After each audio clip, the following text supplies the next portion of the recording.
What's up guys and welcome back to the Mckola channel. Today we're going to be talking about a tragic relationship of Laurence McKenna and True Geordie. You see, I made a video speculating why Brian and Laurence McKenna no longer make content anymore, and well, one person wasn't happy with it. Bear in mind, I was a channel with literally 85 subscribers. Regardless, it's clear there are many unanswered questions and developing situations like Buvey calling out True Geordie for a boxing match.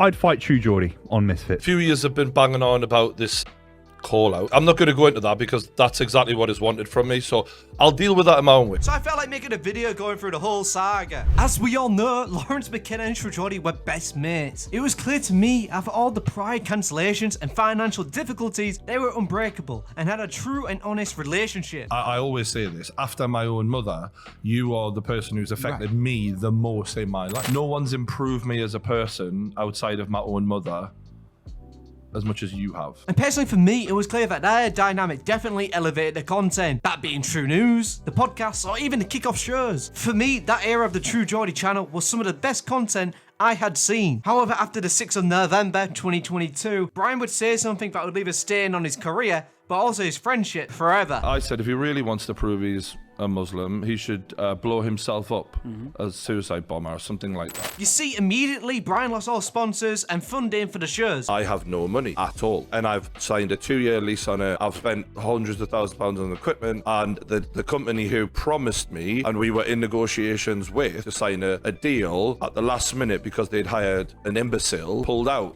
But that also meant, again, because of Brian, Laurence McKenna also felt financial difficulties again, something Brian had sworn would never happen again. And I remember sitting around this very table and saying to the lads, I'll never let this happen again. I think the only thing that you ever said to me that made me feel a bit uneasy, you said, I feel very financially exposed right now. It was true, and I'd made you feel that way. So I was guilty, but I was also a little bit like, look at how much I've helped you as well. So clearly, we already know that Brian and Laurence were incredibly close. So it's come to a surprise to most as to why Laurence wasn't involved with the content at all in 2023. As Brian made it clear, after his last live stream with Laurence, he always expected Laurence to be involved with his content, despite Laurence expanding on his own directing career. Laurence is going to do some other things this year, so I won't have him constantly available. So I just need to change things slightly to make things a little bit more one-man band kind of vibe, which is fine. I've always done that stuff anyway. And I'm also very excited to see Laurence's directing career take off, which will be great. And it'll be good to tell you what he's been doing as and when it happens as well. Someone said, I'll miss Loz. Loz is still going to be working with me, just not as often because he's going to be doing a lot of directing hopefully this year. So Loz will still be on, but it's just not as frequent, which is cool. As I say, I was going to try and get him on for a stream tonight. I mean, me and Loz will be mates till the bitter end. So you don't have to worry about that. So it's clear, Brian always expected Laurence to be a part of the kickoff and his podcast in some shape or form. Yet for the whole of 2023, Laurence never appeared at all, but in fact he was involved in other football podcasts, which shows to me Laurence wanted nothing to do with Brian. As it's clear to me, Brian always kept the door open for Laurence. You know how, like, obviously this podcast, we get cancelled a lot because we laugh at stuff we shouldn't be laughing at. That's why they invite me on. Okay. I like Muslims.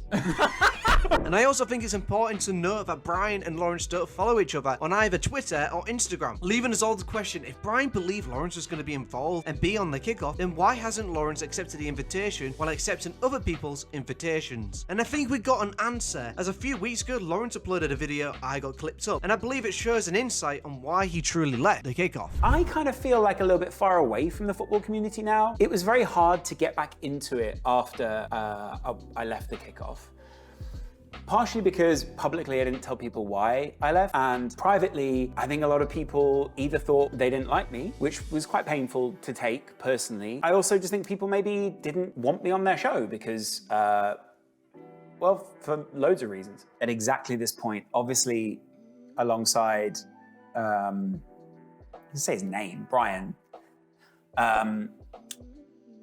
that caused such pain in my life. Like, so much hate came my way, not only from like people who legitimately probably had a problem or felt aggrieved by what was said, and that was so incredibly painful that still to this day, when I look at clips like this, I still get what I would describe as anxiety. I still look at my own face online and I don't quite know how to feel about myself. So after watching that clip, I think it's clear Laurence isn't close with Brian anymore. In fact, Laurence is struggling with his online image. But even before all the cancellation, Laurence didn't help himself, as a few years ago he went viral for belittling a football charity event, Clash of Creators, and in result of his comments, Jackmate made a video which would label Laurence as a pretentious prick. And to be honest, that's one of the main reasons why many people do not like Laurence to this day. Comment that really fucked me off actually, because Rocket comes on screen, who used to be on Soccer AM, right? And I met him for the first time the other day, and he said, "There's that guy who used to be on Soccer AM," and he moves back from the mic and he goes, "Who still thinks he's relevant?" There's that guy who used to do Soccer AM and still thinks he's relevant. What? What are you talking about? He's a dad, right? He's either nearing his 40s or he's in his 40s. He's got a new kid, just like Laurence. He's coming to a charity event to kick a ball about with a load of kids to raise some money for a mental health charity. And also, I know Rocket, and we had a chat. He's been in some dark places with this whole, we're in this world where everyone's got to try and be relevant. If you're not relevant, you're pathetic. You're no one. This event rubbished all of that. It didn't matter sub count. So whether you think Rocket from Soccer AM is irrelevant or not, he's relevant today. Then he went to go on to say, you should be thankful that we're giving this event exposure. Do you think that he's pissed off at you? To be fair, I mean, and Tom will take this in the nicest way, I don't really mind, because content is king. What do you mean?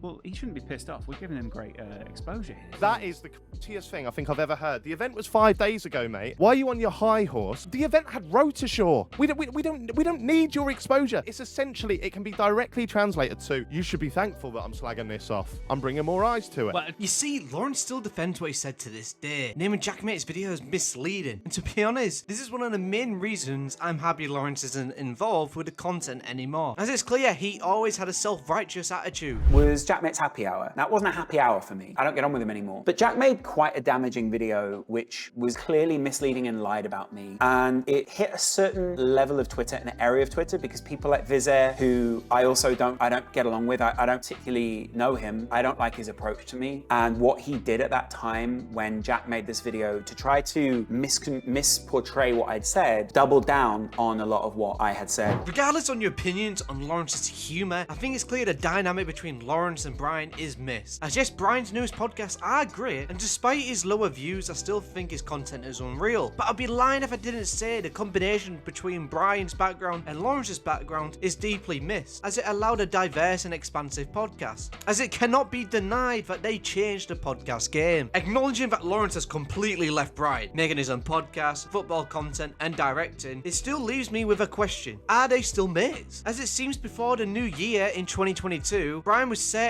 Laurence was going to stay by his side. Someone said, is Laurence joining you? Laurence is always going to be involved, surely. Come on. How am I even having to answer that at this point?